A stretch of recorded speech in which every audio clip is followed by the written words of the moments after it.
नमस्कार, मैं अभिषेक कुमार आप सभी का स्वागत करता हूं फोकस स्टडी विद अभी में। इंडियन पॉलिटी, चाहे आप किसी भी एग्ज़ाम की तैयारी कर रहे हो, एसएससी में सीजीएल, सीपीओ, एसआई की तैयारी कर रहे हो, या फिर आप सीएचएसएल की तैयारी कर रहे हैं, रेलवे में NTPC, group D, JE, ALP की तैयारी कर रहे हैं, चाहे आप अपनी स्टेट में झारखंड में सचिवालय, झारखंड सिपाही, या फिर आप बिहार में दरोगा, बिहार सचिवालय, या यूपी में आप दरोगा या फिर यूपी ट्रिपल एससी की तैयारी कर रहे हैं, तो आपके एग्ज़ाम में अगर इंडियन पॉलिटी आते हैं तो आपके लिए ये मोर देन सफिशिएंट ये कोर्स होगा। फ्री ऑफ आपको जो कोई भी यहाँ पे कॉस्ट नहीं लग रहा है। और पहला क्लास मैंने इसमें करवा दिया है, क्लास नंबर 1, जिसमें मैंने पूरी संविधान की जो निर्माण की जितने भी फैक्चुअल डाटा है, और ख़ासियत इस क्लास की यह है कि आपको यहाँ पर केवल exam oriented to the point, हर एक पॉइंट में आपका सवाल जो बनता है वो मैंने यहाँ पर रखने की कोशिश की है। क्लास नंबर 1 थोड़ी सी लंबी है, वो 40 मिनट की वीडियो बनी है, क्योंकि वहाँ मैंने थोड़ा सा बेस बनाने की कोशिश किया, क्योंकि जब तक कोई चीज़ में थोड़ा सा बेस ना समझ में आ जाए, और फिर हर पॉइंट आपका क्या था आप देख सकते हैं, वही नोट्स मैंने यहाँ रखा भी हूँ। हर एक पॉइंट आपका जो था क्वेश्चन था, देख सकते हैं। हर कमेटी को भी मैंने वहाँ बता दिया है, संविधान के सबसे छोटा संविधान, सबसे बड़ा संविधान, सबसे लंबा संविधान, भारत में संविधान के जो बनने के प्रक्रम में जो भी घटनाएं घटी, जो कमेटियाँ बनी, ठीक है, वो सब कुछ मैंने यहाँ पर रख दिया है।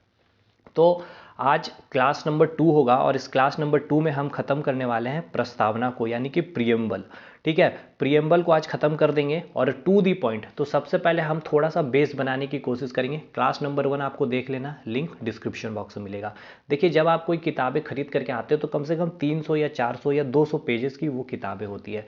बट अगर आपको कोई टीचर जब उसे समझाना चाहता है उसकी, तो आपको क्या करता है कि बोलता है कि मैं आपको इस सब्जेक्ट की एक सार बता रहा हूँ, या फिर एक निचोड़ रख रहा हूँ, कि एक पेज में, या फिर आपको मौखिक रूप से, ठीक है, या फिर एक पेज में वो पूरा का पूरा सार उस टॉपिक के बारे में वहाँ पे लिख देता है, और उसको पढ़ने के बाद आपको ये समझ में आ जाता है कि इस किताब की पूरी किताब ये क्या बोलनी चाहती है, वो उस एक पेज में रख दिया जाता है। ठीक है, उसी प्रकार हमारा जो संविधान है, हमारी संविधान की क्या विचार है, हमारी संविधान का पूरा सार, हमारे संविधान का पूरा निचोड़ क्या है, हमारा संविधान का क्या ढांचा है, जब आप इस प्रस्तावना को पढ़ते हैं, जब आप इस प्रियम्बल या फिर उद्देशिका को इसे कहते हैं, जब आप इसे पढ़ेंगे तो आपको पूरा का पूरा हमारे भारत के संविधान की सार, विचार, पूरी की पूरी ढांचा के बारे में आपको जानकारी मिल जाएगी कि हमारे भारत का संविधान कैसा है। जिस प्रकार आप घर जब बनाते हैं तो आप नक्शा पहले इंजीनियर से बनवाते हैं, तो आप उस जब नक्शे को जब देख लेते हो तो पूरा का पूरा माइंड में आपका ढांचा बैठ जाता है कि यहाँ पर घर में खिड़की होगी, यहाँ पर हॉल होगा, यहाँ पर रूम होगा, यहाँ बाथरूम, यहाँ किचन, एक पूरा का पूरा ढांचा आपके माइंड में बैठ जाता है। उसी प्रकार जब आप प्रस्तावना को पढ़ते हैं तो आपके पूरे माइंड में, या आपको पूरी की पूरी एक नॉलेज बन जाती है कि हमारा संविधान कैसा है। ठीक है, ये प्रस्तावना होता है, आपको ये चीज़ समझ में आ गई होगी। ठीक, अब हम बात करेंगे हर एक पॉइंट में, हर एक एक पॉइंट आपका सवाल बनेगा, या तो वो पूछा गया सवाल है कहीं ना कहीं किसी एग्जामिनेशन में, या फिर एक्सपेक्टेड है कि आपसे पूछा जाएगा, या फिर कहीं ना कहीं वो प्रैक्टिस सेट में डाला गया था। हर चीज़ प्रस्तावना का यहीं पे आपका कंप्लीट कर दिया जाएगा। पहला सवाल आपसे पूछा जाता है कि प्रस्तावना लिया गया था किस देश से, तो प्रस्तावना की सोर्स क्या है, यूएसए है, यानी कि अमेरिका है। ठीक है, यानी आपसे पहला सवाल पूछा जाएगा कि प्रस्तावना हमने किस देश से लिया है, तो अमेरिका से, फ्रांस से, कनाडा से, या ऑस्ट्रेलिया से, तो आप क्या बोलेंगे, अमेरिका से। ठीक है, एक पॉइंट मैं बताता हूँ, काफ़ी महत्वपूर्ण है एग्जाम पॉइंट ऑफ व्यू से। देखिए, जो प्रस्तावना था शुरुआत में ये संविधान का अंग नहीं था। ठीक है, हालांकि अब संविधान का ये अंग है। हम इसमें अब संविधान का अंग नहीं होना और संविधान का अंग होना का इससे बहुत ज़्यादा डिफरेंसेस बन जाती है, क्योंकि शुरुआत में ये संविधान का अंग नहीं था, इसलिए सरकार इसमें क्या कर सकती थी, संशोधन नहीं कर सकती थी, यानी कि अमेंडमेंट नहीं कर सकती थी। मतलब सरकार कह ले तो संसद बोले तो लोकसभा, राज्यसभा और राष्ट्रपति। इसीलिए अब देखिए, इसमें बहुत सारे केसेस हैं, ठीक है, लेकिन एक इंपॉर्टेंट केस आपको याद रखना है, जिस केस का जो रिजल्ट आता है उसके बाद प्रस्तावना उस रिजल्ट में मतलब उस रिजल्ट में जो उसमें जीत होती है उसमें बोला जाता है या फिर बताया जाता है कि प्रियम्बल जो है, प्रस्तावना जो है, संविधान का अंग है। तो वो केस का नाम आपसे पूछता है, वो ईयर आपसे पूछता है। ठीक है, वो ईयर भी आपको याद रखना। तो हम डायरेक्ट वहीं चलेंगे जो आपके एग्जाम के लिए इंपॉर्टेंट है। आई थिंक आपको क्लियर। अब देखिए, ये नोट्स इस तरह से अगर आपके पास हो तो काफ़ी मज़ा आ जाएगा आपको पढ़ने में भी। अगर जो चाहते हैं लेना, आप मेरे से व्हाट्सअप में कांटेक्ट कर सकते हैं। पेड है भाई, पहले मैं बता दूं आपको, लिंक में आपको मिल जाएगा व्हाट्सअप का डिटेल भी। देखिए, केशवानंदा केस था आपका, ठीक है। इन्होंने 1973 में, ये ईयर आप लिख लें 1973, अगर नहीं दिख रहा होगा तो, ठीक है। 1973 में इन्होंने केशवानंदा केस, और आज तक के इतिहास में सबसे बड़ी बेंच 13 जजों की, ठीक है, 13 जजों की ये बेंच थी। अभी तक की सबसे बड़ी बेंच अगर पूछा जाएगा कौन से केस की थी, तो केशवानंदा केस की थी। 13 जजों की बेंच थी। इसने 1973 में, ठीक है, 1973 यानी कि 1973 में प्रस्तावना को संविधान का अंग कहा था, ठीक है। ये जो केस लड़ा गया था केरला स्टेट के बनाम लड़ा गया था, यानी कि केशवानंदा भारती बनाम केरला स्टेट में थे, जिसमें केशवानंदा भारती की जीत होती है, जिसमें 1973 में प्रस्तावना को क्या किया गया था, संविधान का अंग कहा गया था। यानी कि अब ये जो है प्रस्तावना जो है क्या है, 1973 के बाद, ठीक है, 1973 के बाद, ठीक है मेरे भाई। अब ये प्रस्तावना को जो एक्सेप्ट कब किया गया था वो तो हम आएंगे, बट ये आपका एक पॉइंट काफ़ी महत्वपूर्ण था, इसलिए मैंने बोल दिया कि 1973 में ये अब क्या बन गया, संविधान का एक अंग बन गया। अब इसमें सरकार यानी कि संसद चाहे तो क्या कर सकती है, अमेंडमेंट यानी कि संशोधन कर सकती है। बी आर अम्बेडकर ने पूछा गया सवाल है, इसलिए देखिए मैंने जहां जहां पूछा गया सवाल मैं लिख दिया हूं एक ही जगह, ताकि कहीं और ना जाना पड़े। पूछा जाएगा किसने कहा है संविधान को एक पवित्र दस्तावेज, तो आपको याद रखना बी आर अम्बेडकर जी, ठीक है। बी आर अम्बेडकर जी ने संविधान को एक पवित्र दस्तावेज कहा है, ठीक है। या फिर आपसे पूछा जाएगा कि पवित्र दस्तावेज किसे कहते हैं, तो प्रस्तावना को कहा जाता है, ठीक है। सॉरी, संविधान को कहा जाता है। संविधान को एक पवित्र दस्तावेज किसने कहा, बी आर अम्बेडकर ने। देखिए क्वेश्चन इस तरह से पूछा गया था कि संविधान को पवित्र दस्तावेज किसने कहा था, बी आर अम्बेडकर ने कहा था, ठीक। अब हम बात करेंगे प्रस्तावना की बात। देखिए 13 दिसंबर, ये ईयर काफ़ी महत्वपूर्ण है आपके एग्जामिनेशन के लिए, एकदम रट लीजिए। 13 दिसंबर 1946, 13 दिसंबर 1946 को, ठीक है, जवाहरलाल नेहरू ने, पंडित जवाहरलाल नेहरू ने एक ऑब्जेक्टिव रेजोल्यूशन, ठीक है, उद्देशिका प्रस्ताव संविधान सभा के समक्ष रखा था। तो आपसे पूछा जाएगा वो ईयर, वो डेट जब, और या फिर उस पर्सन का नाम आपसे पूछा जाएगा, तो याद रखना जवाहरलाल नेहरू ने संविधान के समक्ष प्रस्तावना को, या फिर ऑब्जेक्टिव रेजोल्यूशन, यही है उद्देशिका प्रस्ताव, कब रखा था, 13 दिसंबर 1946 को। किसने रखा था, जवाहरलाल नेहरू ने। कहाँ रखा था, संविधान सभा के समक्ष रखा गया था। लेकिन 22 जनवरी 1947 को एक्सेप्ट किया गया था, ठीक है। प्रियम्बल से आपका क्या क्या इंपॉर्टेंट, कहाँ से, कौन से कंट्री से लिया गया, यूएसए से लिया गया। ये संविधान का अंग है किस केस के अकॉर्डिंग, केशवानंदा केस के। 1973 में संविधान का ये क्या बन गया, अंग बन गया। इसे संविधान के समक्ष किसने रखा था, तो पंडित जवाहरलाल नेहरू ने रखा था प्रस्तावना को। कब रखा गया था, तो 13 दिसंबर 1946 में। ये प्रस्तावना क्या है, इसमें कुछ ऐसी बातें लिखी गई है, कुछ ऐसी बातें मतलब क्या है कि इसमें पूरा का पूरा हमारे संविधान का निचोड़ लिख दिया गया है कि हमारा संविधान या फिर हमारे भारत का संविधान कैसा है। आप इस प्रस्तावना को पढ़ करके आप अनुमान लगा सकते हैं, एक ढांचा आपके माइंड में क्रिएट हो जाएगा।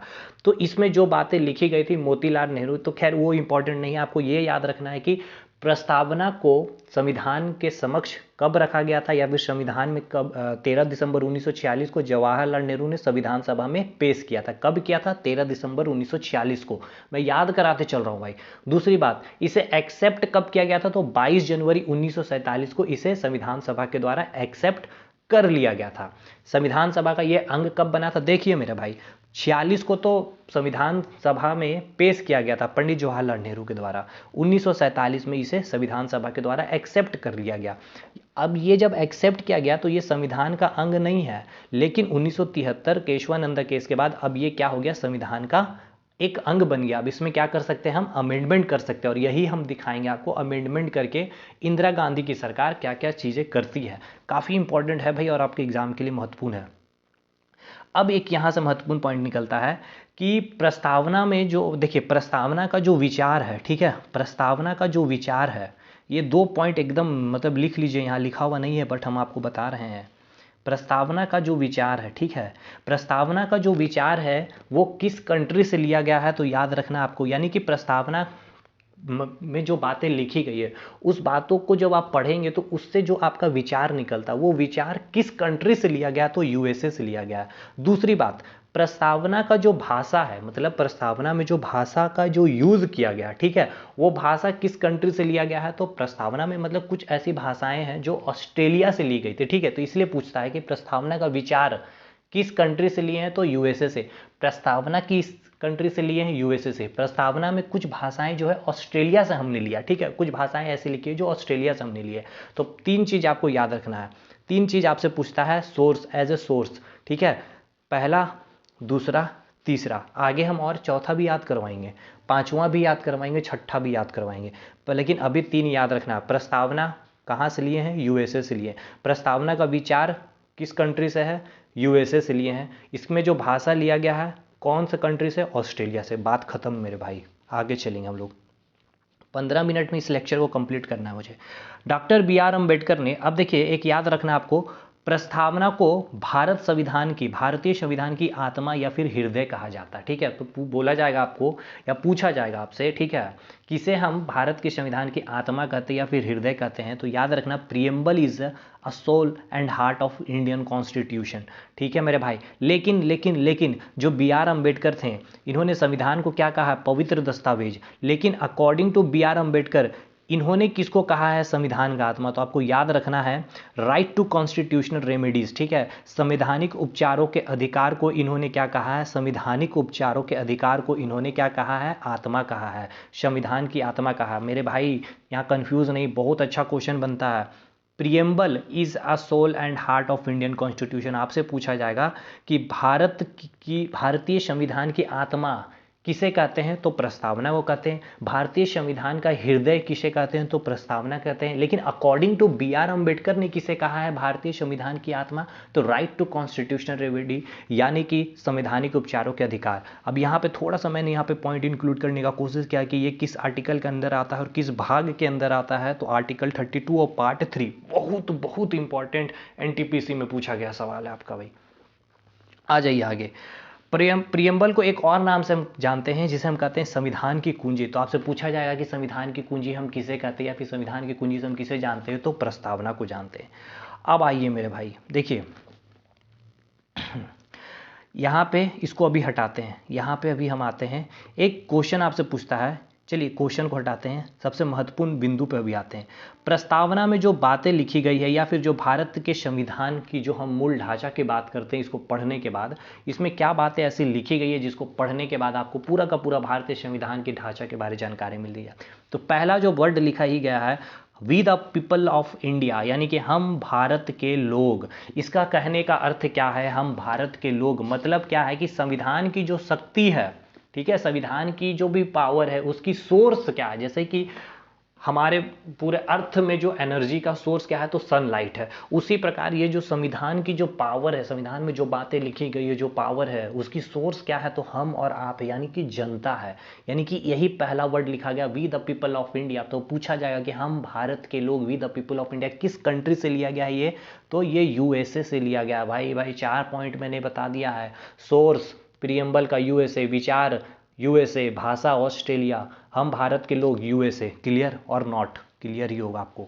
अब हम आते हैं, दूसरा जो पॉइंट लिखा हुआ है इसमें, संप्रभुता, डेमोक्रेटिक रिपब्लिक, संप्रभुता, लोकतांत्रिक, गणतंत्र। अब आप सोच रहे होंगे ये मैंने दोनों क्यों नहीं नाम पढ़ा? मेरे भाई देखिए, यहाँ बहुत बहुत अच्छा सवाल पूछा जाता है। ये जो 2 वर्ड था, ठीक है, ये स्टार्टिंग में प्रस्तावना में नहीं लिखा हुआ था, ठीक है, इसे अमेंडमेंट करके ये 2 वर्ड को प्रस्तावना में जोड़ा गया था। अब ये कब जोड़ा जाएगा? सिंपल सी बात है, ये 1973 में संविधान का अंग बना, यानी कि 1973 के बाद ही इसमें क्या किया जाएगा? संशोधन किया जाएगा। इसमें कुछ भी ऐड ऑन करना होगा तो हम 1973 के बात करेंगे। तो ये आपसे पूछता है कि कब प्रस्तावना में, 1 मिनट मेरे भाई पेन काम नहीं कर रहा, प्रस्तावना में सोशलिज्म या सेक्युलरिज्म को किस संशोधन के तहत और किस ईयर ऐड किया गया था? तो 42nd अमेंडमेंट 1976 में ऐड किया गया था।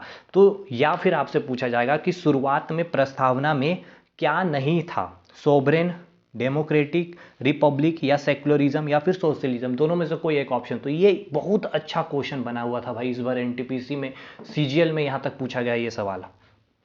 क्लियर है भाई? सीजीएल वगैरह के लिए मोर देन सफिशिएंट है ये। तो ये याद रखना है किस ईयर में? 1976, 42nd amendment act, 42nd amendment act 1976, क्योंकि हमें पता है कि ये संविधान का अंग कब बना, यानी कि प्रस्तावना संविधान का अंग 1973 में केशवानंद केस के बाद ही बना था। तो हम भाई इस अमेंडमेंट में 1973 की बात करेंगे। तो ये दो सोशलिज्म और सेक्युलरिज्म, सोशलिज्म और सेक्युलरिज्म, सोशलिज्म और सेक्युलरिज्म, सोशलिज्म और सेक्युलरिज्म 1976 42nd अमेंडमेंट में हमने इसे क्या किया था? प्रस्तावना में ऐड किया है ये दो शब्द। ये दो शब्द, एक शब्द और मैं अभी बताऊंगा बट सब याद करवाते चलूंगा। तो ये याद हो गया सोवरेन, डेमोक्रेटिक रिपब्लिक। ये तीन वर्ड पहले से थे, प्रस्तावना में लिखित थे जब संविधान के में 13 दिसंबर 1946 को जब पंडित जवाहरलाल नेहरू ने रखा था प्रस्तावना को, और इसे जब 22 जनवरी 1947 को एक्सेप्ट कर लिया गया था संविधान के सभा, तब ये सोवरेन भी था, डेमोक्रेटिक भी था, रिपब्लिक भी लिखा हुआ था। लेकिन 1973 में जब संविधान का अंग बना तब ये सोशलिज्म और सेक्युलरिज्म को ये प्रस्तावना में ये दो पॉइंट को या फिर बोले तो ये दो बिंदु को इंक्लूड किया गया था। आगे हम और कुछ बताने वाले हैं, और एक पॉइंट है जो ये ऐड किया गया था। अब ये 5 ऐसे वर्ड हैं, ठीक है, ये 5 ये शब्द नहीं, ये मैंने बताया क्लास 1 में बहुत अच्छे से, सोवरेन, सोशलिज्म, सेक्युलरिज्म, ये सब कुछ। ये 5 शब्द ऐसे हैं, ये 5 शब्द से आपको भारत की जो राजनीतिक व्यवस्था है उसकी क्या प्रकृति है, उसकी क्या नेचर है, उसके बारे में हमें पता चलती है, ठीक है। ये 5 शब्द केवल ये देखने को है बट इस 5 शब्द से हमें पता चल जा रहा है। सोवरेन से हमें पता चल जा रहा है क्या, कि सोवरेन का पूरा मीनिंग आपको पता होना चाहिए, तो हमने क्लास 1 में बताया। खैर अगर आपको नहीं भी पता तो कोई बात नहीं, काम चल जाएगा आपके वनडे एग्जाम में। जब आप यूपीएससी वगैरह की तैयारी करेंगे, मेंस की तैयारी कर रहे हो, तो वहाँ पे यूपीएससी के लिए जरूरत है मेरे भाई। खैर तो ये क्लियर है। अब तीसरा, पहला पॉइंट क्या लिखा हुआ? We the people of India USA से। 5 सेकेंड नंबर में 5 पॉइंट आपको याद रखना, 5 शब्द याद रखना। क्या क्या? सोवरेन, डेमोक्रेटिक रिपब्लिक, जैसे हम याद कर रहे हो वैसे ही याद रखना भाई। सोवरेन, डेमोक्रेटिक रिपब्लिक, उसके बाद आपको याद रखना है क्या? सोशलिज्म और सेक्युलरिज्म, सोशलिज्म और सेक्युलरिज्म। आगे चलेंगे, क्वेश्चन का नेचर भी बताएंगे कैसे पूछेगा। 42nd amendment act 1976, 42nd amendment 1976। आगे चलो मेरा भाई। तीसरा वर्ड जो है न्याय, जस्टिस की बात की गई प्रस्तावना में, और जस्टिस में बोले तो 3 जस्टिस की यहाँ पे बात की गई है प्रस्तावना में। ये तीनों जब पूछता है कि प्रस्तावना में कौन से न्याय की बात नहीं की गई है, कौन से न्याय की बात की गई, तो 3 याद रखना है। एक तो आपका सोशल, एक है आर्थिक, एक है आपका राजनीतिक, यानी कि social economic politics, social economic politics, social economic politics, social economic polity. दो शब्द कौन कौन सा? सेक्युलरिज्म और सोशलिज्म, सेक्युलरिज्म और सोशलिज्म। आपसे पूछा जाएगा कि प्रस्तावना में या फिर सर्वप्रथम प्रस्तावना में किससे बाद में ऐड किया गया था? With the people of India, sovereign, economic justice, ठीक है, इकोनॉमिक जस्टिस, या फिर पॉलिटिकल जस्टिस, या फिर सेक्युलरिज्म दे देगा आपको, या फिर आपको क्या दे देगा? सोशलिज्म दे देगा। ये समझ रहे हैं नेचर पूछने का। आइए चौथा वर्ड क्या लिखा गया है? फ्रीडम के बारे में बात की गई है, लिबर्टी के बारे में बात की गई है।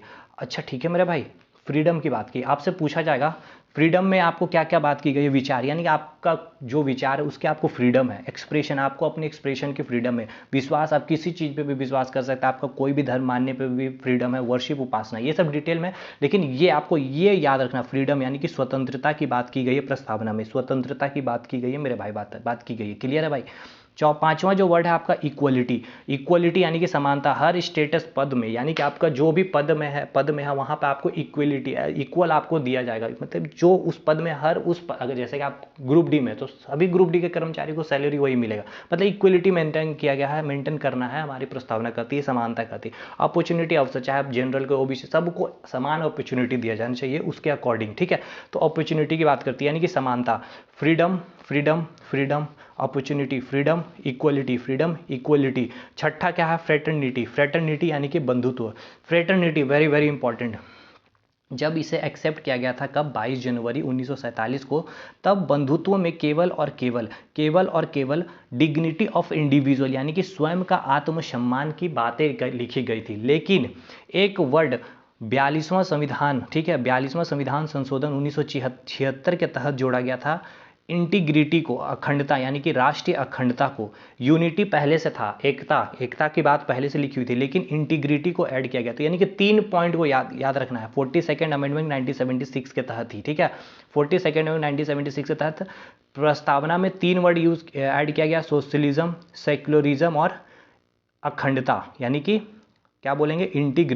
इंटीग्रिटी, ठीक है मेरे भाई।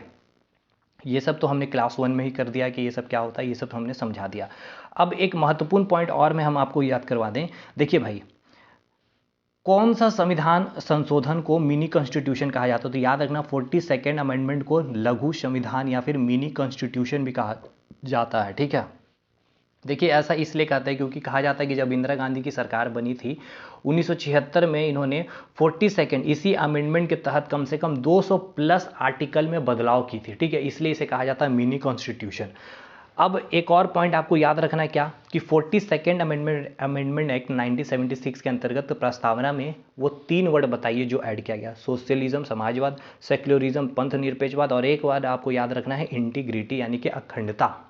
क्लियर। अब एक और पॉइंट आपको याद रखना, भाई मैं भूल कैसे जाऊं इसे, फ्रीडम स्वतंत्रता, समानता, इक्वलिटी, फ्रेटर्निटी यानी कि बंधुत्व, यानी कि बंधुत्व, ये तीनों का तीनों ये शब्द जो है स्वतंत्रता, समानता और बंधुत्व किस कंट्री से लिया गया है? तो आपको याद रखना है फ्रांस से लिया गया है, फ्रांस से लिया गया मेरे भाई, फ्रांस से लिया गया, ठीक है मेरे भाई। मैंने पूरा प्रस्तावना कंप्लीट करवा दिया है, आई होप आपको याद भी करवा दिया हूँ। मैं तुरंत क्विक रिवीजन करवाऊंगा। प्रस्तावना में मैंने 4 5 6 7 सोर्स मैंने बताया है। सबसे पहले हम बताएंगे प्रस्तावना हमने लिया है कहाँ से, यूएसए से। इसका विचार कहाँ से लिया है, यूएसए से। इसमें जो भाषाएं कुछ ली गई है जो है ऑस्ट्रेलिया से। इसमें एक अमेंडमेंट एक्ट के तहत, यानी कौन सा अमेंडमेंट, 42nd अमेंडमेंट एक्ट 1976 के तहत 3 वर्ड ऐड किया गया है, क्या क्या, सोशलिज्म, सेक्युलरिज्म और इंटीग्रिटी यानी अखंडता, धर्मनिरपेक्षवाद या समाजवाद। क्लियर। उसके बाद हम भारत के लोग किस देश से लिया गया है, यानी किस कंट्री से लिया गया, तो यूएसए से लिया गया है। उसके बाद आपको 3 वर्ड मैंने बताया था, कौन कौन सा, फ्रीडम, इक्वलिटी यानी कि समानता, और अंतिम में क्या था, फ्रेटर्निटी यानी कि बंधुत्व। ये तीनों का तीनों शब्द कहाँ से लिया गया था, तो फ्रांस से लिया गया था, फ्रांस से लिया गया था। प्रस्तावना को संविधान की कुंजी भी कहते हैं, संविधान का हृदय भी कहा जाता है और संविधान की आत्मा भी कहते हैं। B.R. अम्बेडकर ने संविधान का आत्मा किसे कहा, तो right to constitutional remedy article 32 part 3 के अंतर्गत, पार्ट 3 के अंतर्गत, ठीक है, पार्ट 3 के अंतर्गत। अच्छा, प्रस्तावना को जवाहरलाल नेहरू ने कब पेश किया था, 13 दिसंबर 1946, 13 दिसंबर 1946, 22 जनवरी 1947 को संविधान सभा के द्वारा एक्सेप्ट कर लिया गया था, एक्सेप्ट कर लिया गया था। ये सब हमने कर लिया। अच्छा, 42वां संविधान संशोधन 1976 के तहत 3 समाजवाद, ये हमने कर लिया। अच्छा, किसे मिनी कॉन्स्टिट्यूशन यानी कि लघु संविधान कहते हैं, तो 42वां अमेंडमेंट को, 42nd अमेंडमेंट को। खैर ये सब तो हम आगे चलते चलेंगे तो बहुत कुछ क्लियर होते चले जाएगा, ये सब हमने कर लिया। अच्छा, संविधान का ये अंग है, प्रस्तावना संविधान का अंग है। कब, 1973 में। कौन से केस के ने कितने बेंच की थी, जज, कितने जजों की बेंच बनी थी, 13 जज की बेंच बनी थी। और इस केस का क्या नाम था, केशवानंदा, ठीक है, केशवानंद भारती बनाम केरला स्टेट की थी, जिसमें केशवानंद भारती बनाम जीतती है। और इसमें इन्होंने, इसी केस में कहा जाता है कि प्रस्तावना क्या है, संविधान का अंग है। संविधान का अंग मतलब सरकार इसमें क्या कर सकती है, संशोधन कर सकती है। आई होप आपको वीडियो अच्छा लगा होगा। अगर अच्छा लगा हो तो कमेंट सेक्शन में आप अपनी राय भी दे सकते हैं, दोस्तों तक शेयर भी कर सकते हैं, ताकि मुझे भी एज ए मोटिवेशन मैं और अच्छा कंटेंट आपके लिए ला सकूं, to the point, exam oriented. आगे बने रहिए इस चैनल में, लोगों तक बताइए इस चैनल के बारे में। आगे मिलते हैं हम लोग कल एक नई वीडियो के साथ, तब तक के लिए धन्यवाद।